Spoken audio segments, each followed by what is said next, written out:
Uma das coisas que mais me chama a atenção quando a gente vai pensar sobre a questão da culpa é justamente um fato, né?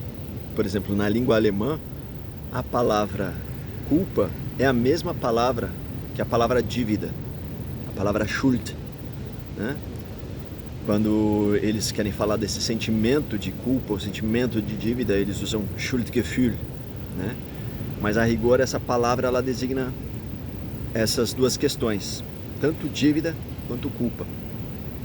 E um filósofo alemão que eu aprecio muito, né, chamado Friedrich Nietzsche, ele efetivamente fez uma investigação muito profunda e interessante a respeito desse tema. Na sua genealogia da moral, ele concebe uma genealogia também do processo da culpa. Como a dívida material, essa dívida que eu tenho com o outro, que eu tenho com aquele que me fez alguma coisa de bem e eu preciso retribuir, né? Ou alguém que me fez mal, então eu também devo retribuir o mal. Todas essas compensações passam por uma noção de busca por equilíbrio, né? Por compensações, né? Sistemas de compensações. E isso, para Nietzsche, é primordial na estrutura da consolidação das relações de direito. E a gente consegue observar ali na genealogia da moral pelo menos 4 figurações da dívida. A dívida entre comunidades de estirpe seria um primeiro tipo de dívida. A dívida entre a comunidade e seus indivíduos, de onde derivaria, por exemplo, o castigo, né, quando um indivíduo entra em dívida com a comunidade. A terceira forma de dívida poderia ser a dívida religiosa, que é a dívida que a comunidade tem em relação aos seus antepassados. E a quarta figura da dívida seria propriamente a dívida psíquica, que seria já esse sentimento de culpa. Como que isso se dá ali na filosofia de Nietzsche, né? Na primeira figuração, dívida entre comunidades de estirpe, ele aponta algo interessante, que é o fato de que, segundo as pesquisas também de antropologia cultural que o próprio Nietzsche fez na época, né? Especialmente com Albert Hermann Post, por exemplo, que aparece na sua literatura, Nietzsche vai averiguar, constatar e teorizar a respeito dessa concepção de que as primeiras comunidades elas não tinham necessariamente uma noção de elas por elas ou olho por olho, dente por dente. A primeira figuração do rompimento de um trato que derivaria se derivaria então uma dívida de uma comunidade com a outra, não se resolveria com apenas uma retribuição equivalente. Vamos dar um exemplo.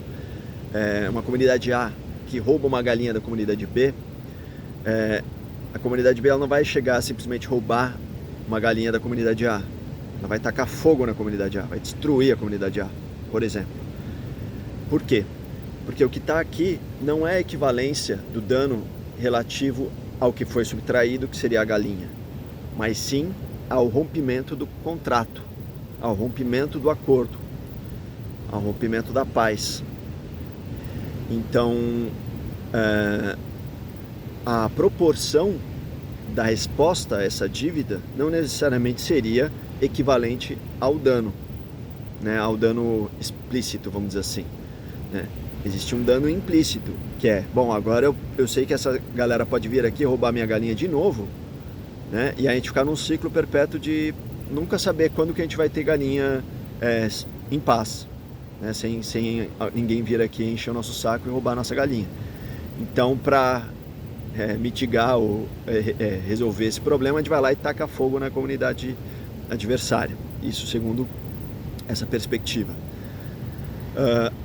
A segunda figuração da dívida seria entre o indivíduo e a comunidade.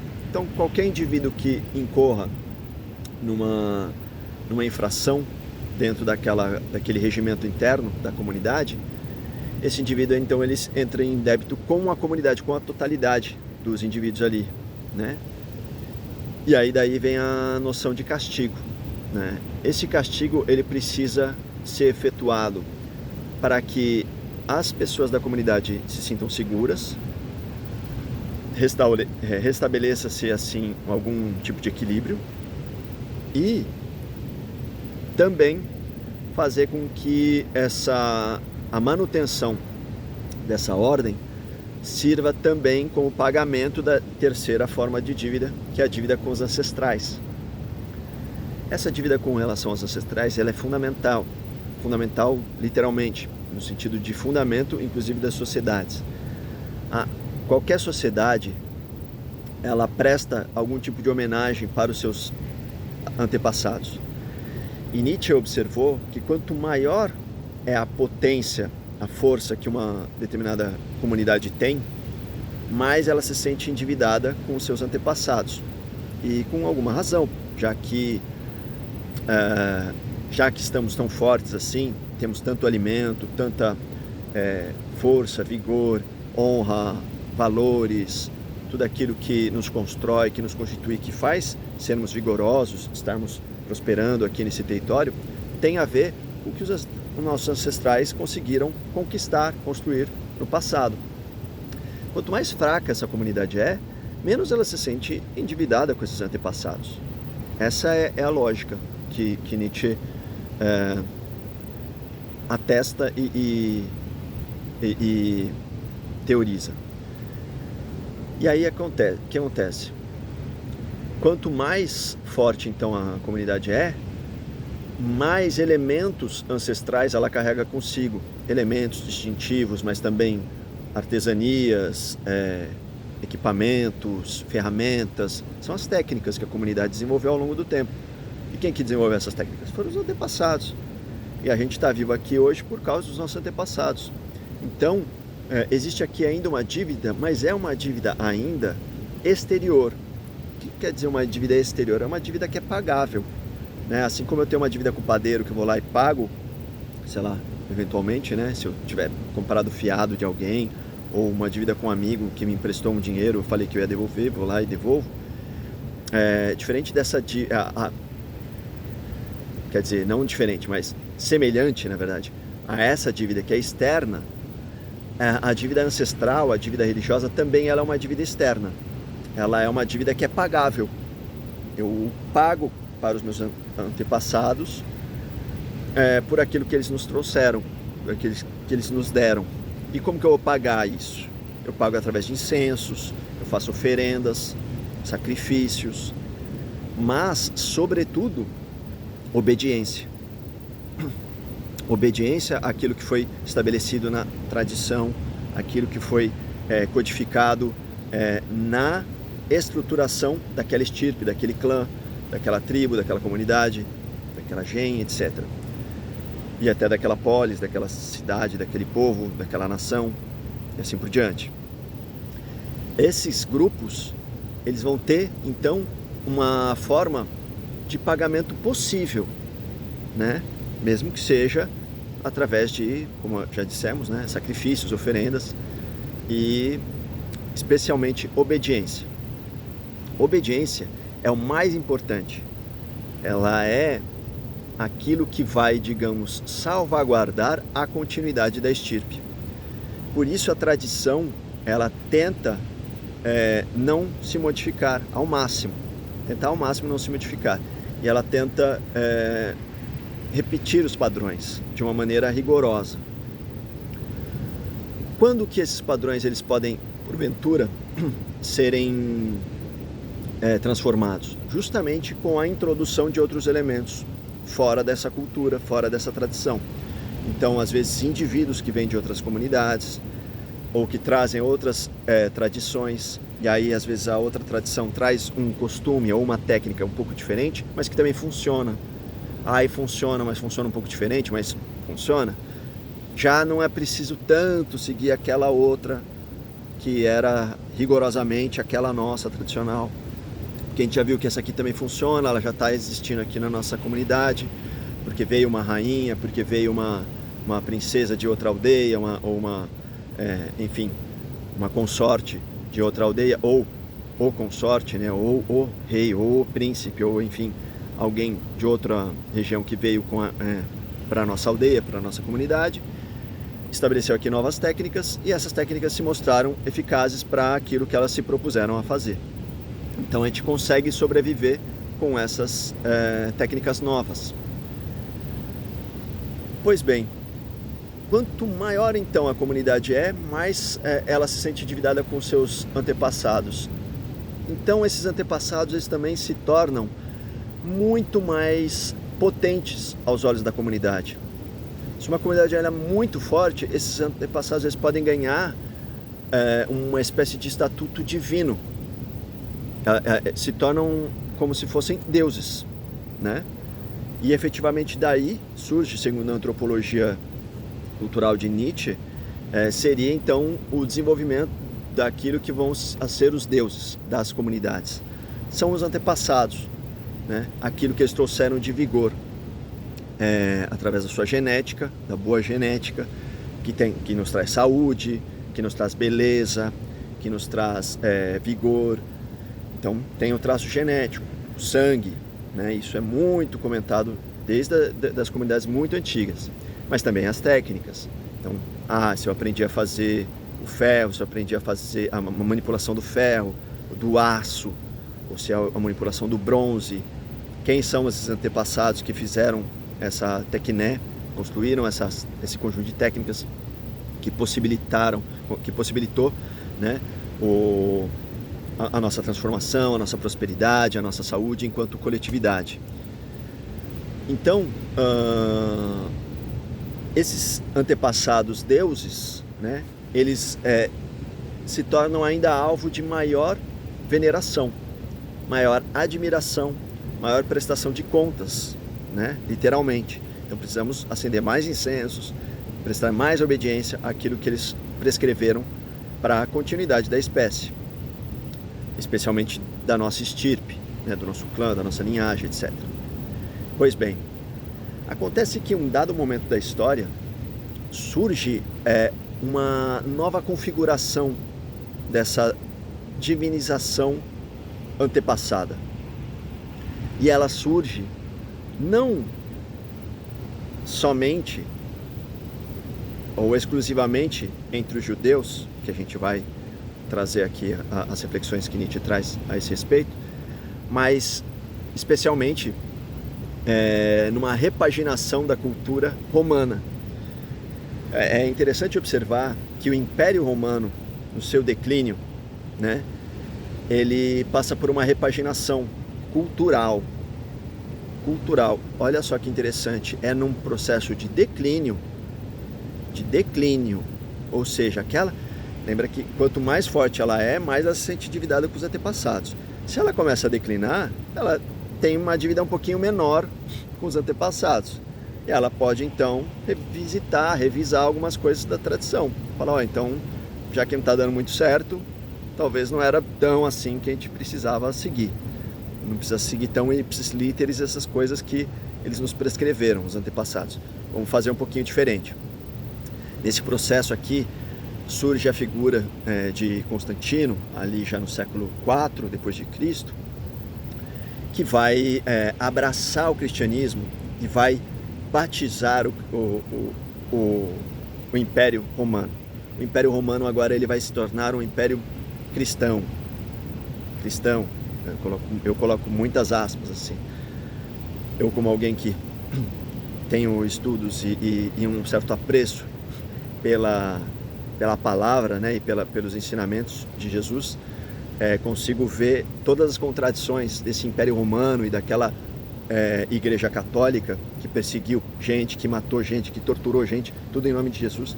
Para mim isso me soa estranho ao próprio ensinamento de Jesus. Isso a gente pode abordar numa outra conversa, até inclusive de repente fazendo uma comparação, uma investigação a respeito do anticristo de Nietzsche, né?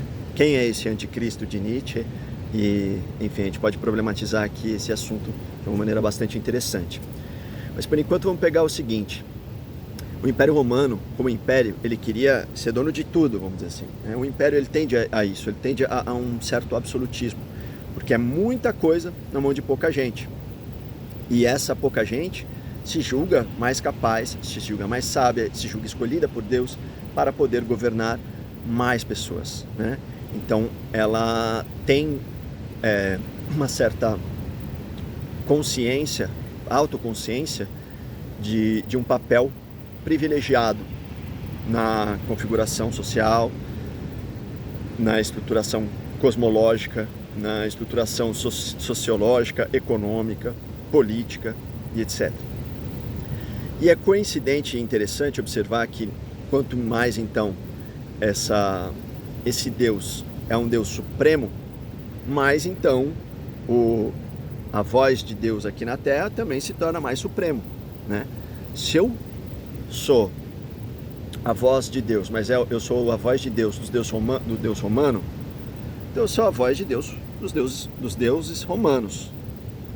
Agora, se eu sou a voz do Deus universal, Pai de todo mundo, eu não mando mais só nos romanos, eu não mando só nos judeus, eu não mando só mais nesse povo tibetano, eu não mando neste ou naquele, eu mando em todos, que eu sou filho do Deus único, esse monoteísmo que vai tomar forma ali nas culturas semíticas, região ali que a gente chama de Oriente Médio, ali é o sudoeste asiático, né? A gente vai ter uma série de culturas semíticas que vão nesse contato do deserto com o sol, né? Para mim isso é muito interessante observar, porque a ilustração que nós temos da possibilidade da manifestação divina tem a ver com aquilo que a gente vivencia, né? Se eles estivessem no meio da floresta, eles teriam outra percepção de Deus, com certeza. E essa é a minha aposta. Mas por eles viverem numa região mais desértica, né? E o sol, ele vibra soberano o tempo todo, e é ele o grande estímulo da transformação no passar dos dias, tende-se aí a uma correspondência divina que vai se dar numa linha monolítica, uma pedra, uma configuração una, né? E aí eu vou ter que colocar nesse grande uno determinados valores. Se eu coloco valores nesse uno, se eu atribuo a esse uno determinados valores, eu já faço com que esse uno não seja mais uno, né? Ele já não é mais tão absoluto. Se eu disser, por exemplo, que Deus é bom, eu já estou delimitando Deus, né? Eu já estou falando, Deus não é tudo, não é absoluto. Deus é bom. Se ele é bom, ele não é mau. E começam as problemáticas aqui da gramática, que Nietzsche também vai pontuar. Não tanto na genealogia da moral, mas em Humano Demasiado Humano, Gaia Ciência, você vai encontrar ali a problematização dessa gramática na estruturação dos nossos conceitos, que a gente começa a pensar também gramaticalmente segundo uma lógica aristotélica, que é uma lógica extremamente razoável, vamos combinar. A lógica aristotélica, resumindo, né, ela parte de 3 princípios, que são basicamente o mesmo princípio. É o princípio da identidade, né? A é igual a A, B é igual a B, ou seja, qualquer coisa é idêntica a si mesma. Princípio da identidade. O princípio da não contradição. Então, uma coisa não pode ser e não ser ao mesmo tempo sob o mesmo aspecto. Parece razoável. E o terceiro aspecto é o princípio do terceiro excluído, que é ou algo é ou algo não é. Não existe uma terceira opção. E, logicamente, esses 3 princípios eles são equivalentes. A gente poderia fazer essa demonstração com um cálculo proposicional de lógica. Mas, vamos voltar aqui agora para Nietzsche, porque ele vai bagunçar essa perspectiva. A questão é justamente aí. quando eu digo que algo é algo, e eu delimito este algo, eu encerro neste algo aquilo que é uma adjetivação, uma atribuição de valores que são meus, que são próprios de mim, da minha vontade, né, sobre aquela coisa. E na minha percepção, se eu realmente atribuo um atributo à coisa, é como se eu organizasse a coisa segundo a minha própria vontade. E a própria coisa perderia, na minha interpretação, na minha leitura de mundo, a capacidade dela se transformar. Ou seja, ela é esvaziada de seu devir. Ela perde a sua capacidade de se tornar outra coisa. Mas o que Nietzsche vai trazer não é que isso deixou de acontecer, não é que a coisa deixou de se transformar. É porque você, enquanto vontade atuante, interpretou aquele fato, interpretou aquela realidade, aquela coisa, aquele acontecimento, e nessa sua interpretação revestiu a coisa nas suas vontades, naquilo que são seus valores, e tentou congelar a coisa, né? Tirar a coisa do seu processo de devir. Só que, e aí a grande sacada de Nietzsche é que não tem nada, nem na coisa, nem em você mesmo, que esteja ausente de devir, que esteja, como é que fala? Que esteja privado do devir. Não é possível isso. Tudo está suscetível à transformação. Tanto a coisa, quanto inclusive a sua própria ideia da coisa, por isso que aí vem a crítica a uma das ideias de Platão. Também, né? Porque as ideias, elas não são absolutas para Nietzsche. Na verdade, as ideias, elas surgem nessa relação com as coisas materiais, e na relação com as coisas materiais, as próprias ideias também se transformam. Inclusive porque as coisas materiais se transformam, e a minha própria estrutura fisiológica, de visão, de tato, de cheiro, de gosto, de tudo, na minha própria percepção e na própria experienciação do mundo, isso também se transforma. E isso se transformando, claro, as ideias também mudam. E aí os próprios valores mudam, as tradições podem mudar. Isso é um golpe mortal naquilo que a gente chama de moral, por exemplo. Uma das grandes revoluções que Nietzsche trouxe no século XIX, na minha visão, é justamente a demonstração de que não existe uma moral absoluta, que não existe uma moral que sirva para todos, em todos os cantos do mundo. E ele demonstrou isso de uma maneira muito pragmática e simples, na verdade, né? Basta você observar que cada comunidade, que cada sociedade, que cada grupo tem a sua própria moral. Costumes que são absolutamente abjetos, costumes que são absolutamente repreensíveis, que não podem ser permitidos em hipótese alguma, e aqueles que são costumes que são almejados, que são obrigatórios ou que são permitidos. Isso varia de cada sociedade. Só isso já é uma boa demonstração. Mas é pior, porque não basta só observar que várias comunidades de estirpe ou de várias sociedades do mundo têm valores, costumes diferentes e técnicas diferentes. Você tem que observar também que a mesma comunidade também pode fazer uma leitura diferente do seu próprio código moral. A verdade é que a moral ela não está escrita em lugar nenhum. Nenhuma moral está efetivamente escrita em lugar nenhum. Mesmo que você tenha alguma codificação moral supostamente escrita, a moral ela não está na escrita. Ela está na atualização dessa escrita pela comunidade, a partir das suas interpretações. Então alguém poderia vir e falar, não, mas olha só, os judeus eles seguem a Torá ela tem ali os 10 mandamentos. O que Nietzsche vai falar ora, mas mesmo assim, mesmo esse povo seguindo esses 10 mandamentos, esse mesmo povo ele vai fazer uma releitura diferente desses mandamentos, dependendo do processo histórico que estiver vivendo. E a gente tem aqui um exemplo clássico da nossa época, né?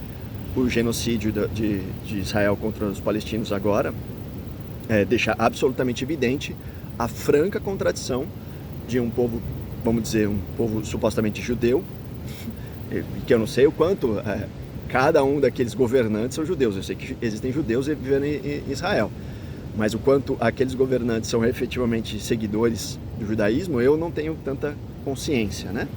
Mas vamos dizer assim, esses supostamente judeus, como aquele governante genocida que governa Israel, esse cara, ele cometeu uma franca agressão ao primeiro mandamento: não matarás.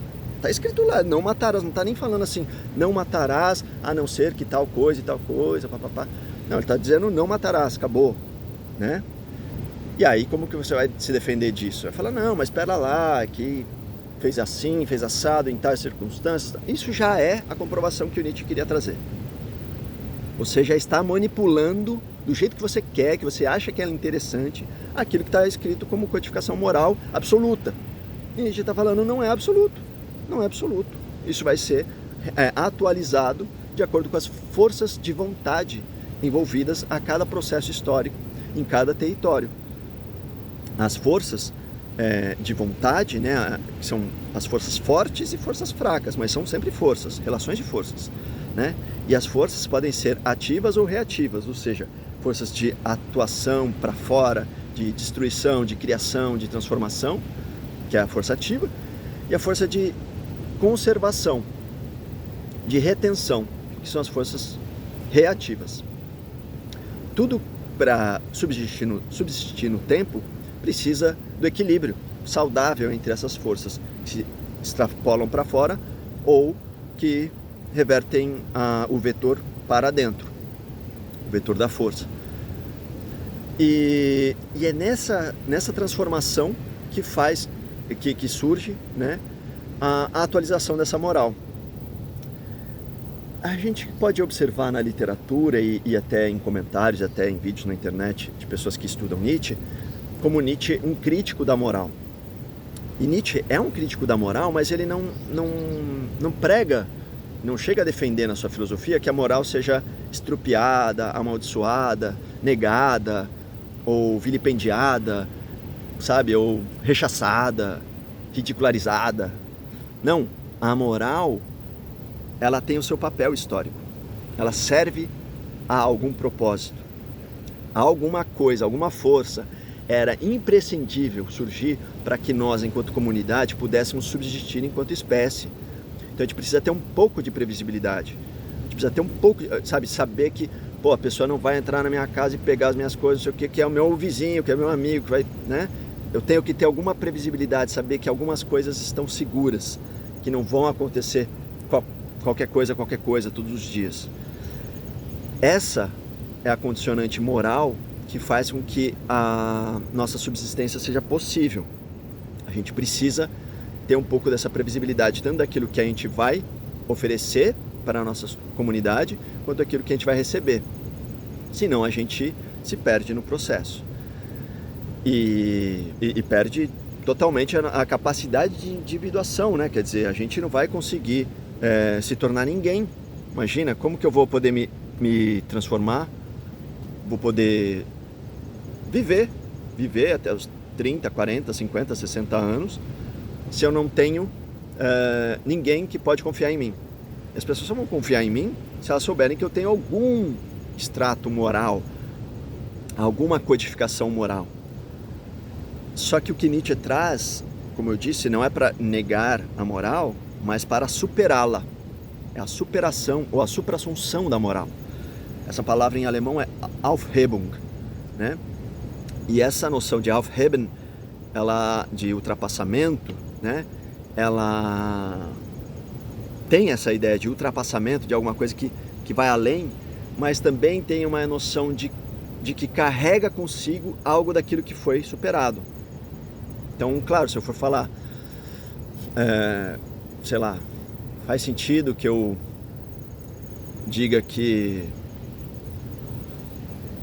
a física de Carl Sagan supera a biologia de Lynn Margulis? Não faz sentido. Por quê? Porque a teoria dele não faz um ultrapassamento da teoria de Lynn Margulis, que é uma bióloga, que por acaso foi esposa de Carl Sagan, né?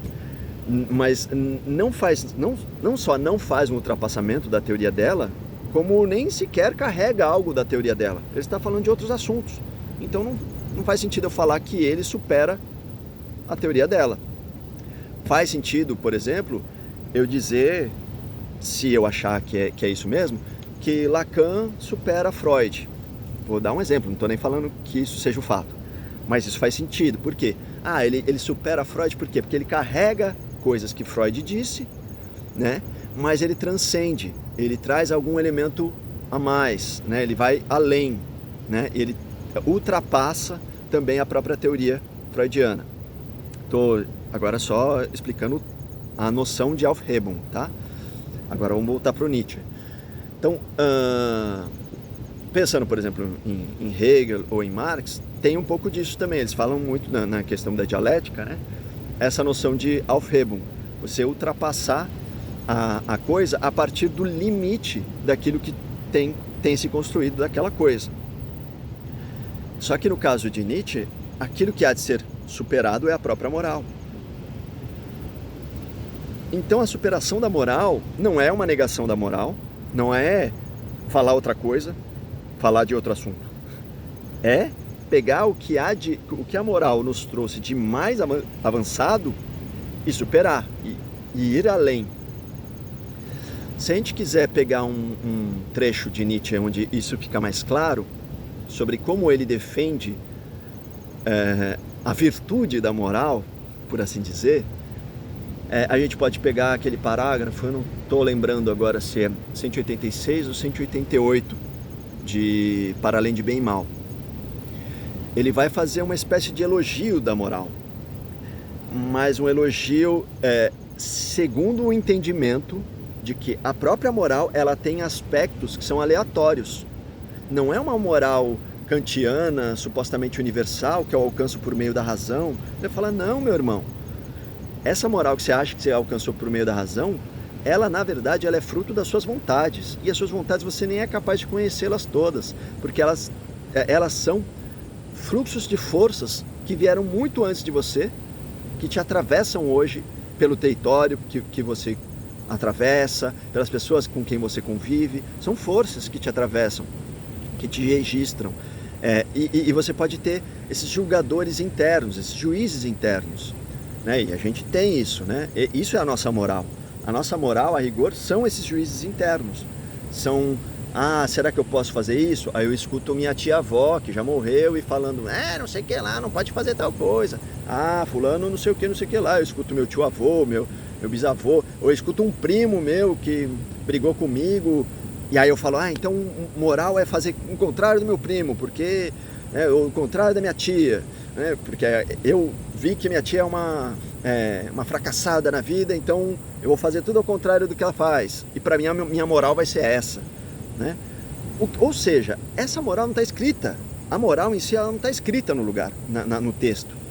A moral é um julgamento interno e é um monte de vozes internas. E essas vozes, elas se atualizam de acordo com as circunstâncias. Essa é a revolução, né? E aí Nietzsche, percebendo isso, ele vai falar, olha só, sabendo agora que você sabe que a moral, ela não existe estabelecida e absoluta em algum lugar do mundo, toda a moral, então, ela está passível de atualização. Então você não deve regrar ou submeter as suas escolhas e as suas atividades a uma determinada moral. Por quê? Porque essa moral ela também é efêmera, ela é contingencial, ela é acidental, ela é aleatória. No entanto, nesse parágrafo de Nietzsche, da 186 ou 188, de Para Além de Bem e Mal, ele fala, olha, mesmo essa moral sendo aleatória, tendo a sua aleatoriedade, ela ainda assim é o que permite que nós, enquanto seres viventes, tenhamos algum tipo de regramento e se não houvesse algum tipo de limite de configuração, não haveria configuração, né? Não haveria forma. E se não há forma, não há beleza. Então não há poesia, não há nada no mundo que seja possível sem esse aspecto, vamos chamar assim, esse aspecto apolíneo, né? Vamos pensar agora não na filosofia do Nascimento da Tragédia de Nietzsche, mas vamos pegar os aspectos de Dionisíaco e Apolíneo que ele desenvolve naquela primeira obra do Nascimento da Tragédia, que depois ele revê essa filosofia sob uma outra ótica, mas esses aspectos eles se mantêm vivos na sua filosofia. O aspecto dionisíaco seria esse aspecto da dissolução do ego, da dissolução do eu, naquele que é a embriaguez, que é o êxtase, né? É estar fora. Então, a embriaguez é a comunhão propriamente, enquanto Apolo é a divisão, é a métrica, é a rima, é o limite, é o contorno, é de onde vem a beleza, é de onde vem a aparência, porque sem contorno, sem o limite, não tem aparência, não tem figura, então não tem beleza. É Apolo que permite que a beleza surja. Então, Nietzsche também tampouco tenta vilipendiar Apolo. O que ele enaltece em Dioniso é porque Dioniso foi vilipendiado pela história da filosofia. Então ele enaltece Dioniso para que os filósofos nunca vão conseguir fazer a nova filosofia, uma gaia ciência, uma ciência alegre, justamente porque estão sisudos, que estão carrancudos, estão encerrados numa austeridade apolínea, feia, que tudo tem que ser sério, privação do mundo, privação do corpo, esse corpo é maldito, esse corpo é o prazer, é a tentação, ele me engana, os sentidos me enganam, não, e a verdade está em outro mundo, né? Então eu nego esse mundo para afirmar um mundo melhor fora daqui, fora dessa roda de aparições, de fenômenos, de acontecimentos. E Nietzsche vai falar, não, olha só, essa filosofia, ela aprendeu a negar o corpo para encontrar verdades absolutas.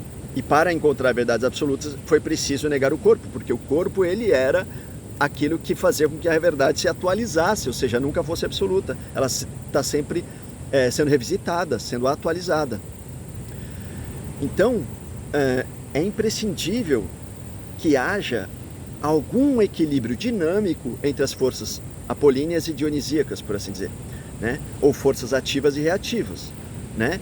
Coisas que se expandem para fora e coisas que conservam e falam, não, pera lá, isso aqui vale a pena eu segurar um pouquinho, né? Se eu tenho uma vontade tremenda de fazer alguma coisa, para Nietzsche, ele não vai falar simplesmente, então vai lá e faz. Não, tu tem a sua própria sabedoria, você tem a sua própria prudência, e o teu corpo, que tem as forças ativas e reativas, inclusive a sua própria moral, tudo isso configura o teu ser, inclusive nas suas limitações, e não só na sua potência maravilhosa, magistral, né? Você também tem limitações, e essas limitações também são seu poder, e é isso que vai te libertar, porque aí você não vai submeter a sua escolha a partir de uma moral que você acha que é o certo ou que é o correto, mas vai aprender a lidar com essas forças, com esses juízes internos de uma outra maneira, sabendo que são juízes internos e que eles não são a verdade absoluta. Isso já é o primeiro ponto, golaço, né? Saber isso já é o primeiro ponto. Entender que então a sua moral ela é relativa a uma dada circunstância, né? Ela está circunstanciada, delimitada, e aí você aprende a escutar melhor o teu próprio coração, aprende a escutar melhor aquilo que pulsa de dentro da tua alma, do teu ser, falando nietzscheanamente, né? Você como um espírito livre, né? Agora você como um espírito, mais do que simplesmente como um corpo, porque o corpo ele precisa do limite, vamos pensar assim, arquetipicamente, né? O corpo ele tem um limite, ele é um aspecto da nossa realidade. O espírito é o aspecto, vamos pensar assim, o corpo como aspecto apolíneo e o espírito como aspecto dionisíaco, um aspecto da dissolução do ego, daquilo que nos conecta com tudo. E nós todos temos em nós esses dois aspectos. Então, ao invés também de simplesmente negar a moral, condenar a moral, falar ela não deveria existir, é tudo bobagem, é tudo mentira, não sei o quê, não. E nesse parágrafo de Nietzsche fica muito claro o quanto ela é importante e imprescindível para que haja alguma coisa bela no mundo, pela qual vale a pena viver, pela qual vale a pena existir. Então, essa reflexão ajuda a gente a superar até mesmo aquela primeira questão que a gente trouxe hoje no começo do nosso vídeo, sobre a questão da culpa. Por quê? Não é que você não precisa julgar moralmente a sua própria moralidade e nem julgar moralmente o seu sentimento de culpa, que é quando você psicologizou aquele sentimento de dívida e pensou agora, bom, eu tenho uma dívida agora que não é só com essa pessoa, porque eu fiz o mal a ela, minha dívida agora é com Deus. Essa dívida que eu tenho com Deus é uma dívida impagável. Eu não tenho mais como pagar, porque imagina, o que eu vou pagar para Deus? Eu vou fazer qualquer coisinha para ele é absoluto, ele não precisa daquilo que eu preciso fazer. E o que é pior, Nietzsche aponta também esse agravante, esse Deus romano, nem foi de Jesus, trazido por Jesus, esse Deus romano é o Deus que sacrificou o próprio Filho querido, o mais perfeito, na cruz, para pagar o nosso pecado, para pagar a nossa dívida.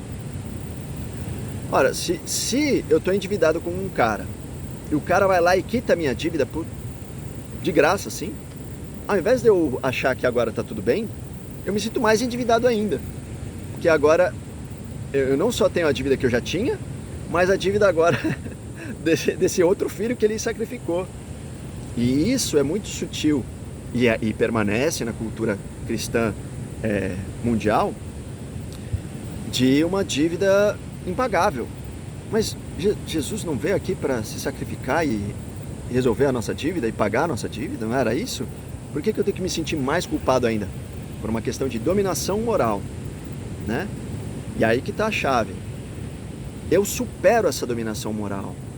Eu agora sei que aquilo que é o divino, ele está, se há um aspecto absoluto, esse aspecto absoluto não vai ser parte da minha possibilidade de compreensão humana. Mas o que é possível eu experienciar da minha própria vida, enquanto uma vida também, uma vida divina, né, é justamente a percepção do devir, a percepção de que as coisas estão se transformando. Então eu aprendo também a me perdoar, vamos dizer assim. Esse perdão que não é a quitação da dívida, que não é eu vou pagar então essa dívida e a dívida fica perdoada, mas alcançar a compreensão de que essa dívida de fato nunca existiu. Que essa dívida, na verdade, ela é uma construção moral, histórica, de um determinado povo, nesse caso do nosso exemplo, o povo romano, que se apoiou em um substrato cultural da cultura judaica cristã, né? E se apropriou dessa noção, inclusive, de monoteísmo como um mecanismo de dominação, né? Uma dominação imperial, absolutista, né? E isso ressoa, inclusive, com essa filosofia que a gente estava contestando aqui, dessa filosofia absolutista, de uma verdade absoluta, que está lá no niilismo socrático, né, de negação do corpo para afirmação de um mundo das ideias e tal, mas também está presente nas filosofias modernas, que tentaram objetificar a natureza e transformar tudo em algo previsível. Então agora eu vou fazer tudo em cálculo, e o cálculo vai poder me explicar tudo, então aí tudo através do cálculo passa a ser explicado, e isso tudo tira do mundo a magia, tira tudo o encantamento, tira o mistério, tira as coisas que eu não posso ver. Tudo agora passa a ser explicado pela mente, pela razão, por Apolo, é Apolo, é Apolo, é Apolo, é Apolo. E não tem espaço mais para o mistério, para o desconhecido, para o contingente, para o acaso, para o imprevisível, né? E aí eu não consigo aceitar a vida. E aí a vida se torna triste, mórbida, se torna quase insuportável. Então, se a gente teria uma primeira figuração do niilismo socrático, que a gente pode chamar de um niilismo negativo, que vai ser o niilismo também desse Império Romano cristianizado, que nega o corpo para afirmar uma outra vida, né? A gente tem também na era moderna um outro niilismo, que seria o niilismo reativo, né? Que a gente reage a falta de sentido do mundo, dando sentido para cada coisa a partir da razão ou da possibilidade de controle e previsibilidade apolínea ainda, né, sobre todos os fenômenos. E disso segue um terceiro tipo de niilismo, que é o niilismo do nosso tempo, que é a sociedade do cansaço lá do Byung-Chul Han, que é para o Nietzsche o niilismo do último homem, né? O niilismo do cansaço, o niilismo passivo. Esses niilismos são formas que a gente encontrou de negar a nossa existência, também por um vício fisiológico dessa tristeza. Para Nietzsche, toda a psicologia ela passa por um aspecto psíquico fisiológico. Então, aquilo que me afeta também pode me viciar, né? E eu posso ser viciado porque eu conheço, porque é uma zona de conforto, uma zona de lugar conhecido, né, da minha visitação psíquica, desse sofrimento. E aí eu passo a aprender a viver reclamando. Eu reclamo das coisas, eu reclamo dos outros, eu reclamo do governo, eu reclamo daquele, eu reclamo disso, daquilo, mas eu mesmo não estou ativo, construindo uma nova possibilidade de experiência para o meu próprio corpo, para o meu próprio existir. Então, quem sabe, a superação da dívida que poderíamos ter em relação a Deus, que seria essa dívida culpa, essa dívida psicologizada e transformada em uma dívida metafísica, vamos dizer assim. Para eu poder superar isso, eu preciso aprender a amar. O que seria esse amor, né? Amar a minha condição, inclusive, que é o que os estoicos e o próprio Nietzsche vai resgatar esse termo, né? Vão chamar de amor fati. Amor fati é amor ao fado, não é facti, não é factum, não é da palavra fato, né? Fatum, diferente de factum, factum é fato e fatum é fado, é destino. Então amor fati é amor ao destino, amor àquilo que me acontece. Então, ao invés de eu lutar contra essa condição humana, ou me machucar, mesmo que simbolicamente, eu preciso sair da roda de Sansara, essa prisão terrível que é a existência, eu preciso sair daqui, que é uma roda que só sofrimento e tal, não sei o quê. Ama isso, ama a tua condição. Aprende a amar, a lidar com a sua condição humana, de criar, de desejar, vai doer? Vai doer. E você aprende a lidar com isso, aí vai doer, e vai se repetir a dor. Mas agora você está aprendendo a lidar com a dor.